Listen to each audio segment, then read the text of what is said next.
ইঁদুর এবং বিড়ালের একটা গল্প পড়ছিলাম যে একটা বাড়িতে একটা দোকানের ভিতরে অনেক ইঁদুর ছিল, যার ধরনে মহাজন একটা বিড়াল পুষতো যেন ইঁদুরের মানে হাত থেকে বাঁচতে পারে।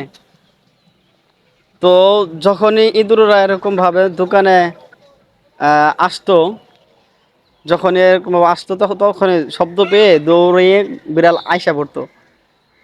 তখন ইঁদুরের মুরব্বীরা এরকম ভাবে একটা মিটিং করলো যে ইঁদুর বিড়ালের যন্ত্রণায় তো আমরা ঠিক মতন খাইতে পারতেছি না দোকানের জিনিসগুলো। তখন একটা মুরব্বী বলল যে বিড়ালের গলায় যদি ঘন্টা বাজানো মানে বাইরে দেওয়া হয় তাহলে সে আসতেছে কিনা তখন সেটা বোঝা যাবে। তখন সেই গল্পের মধ্যে উল্লেখ আছে যে বিড়ালের গলায় ঘন্টা কে বাঁধবো, মানে কে যাইবো, এটা নিয়ে পরামর্শ হয়। তো তদ্রূপী এই গল্পটার মধ্যে সামঞ্জস্য পেলাম যে সামনে যে বিড়ালটা দেখতেছেন, এই বিড়ালটার গলার মধ্যে ঘন্টি বাঁধা বাঁধা।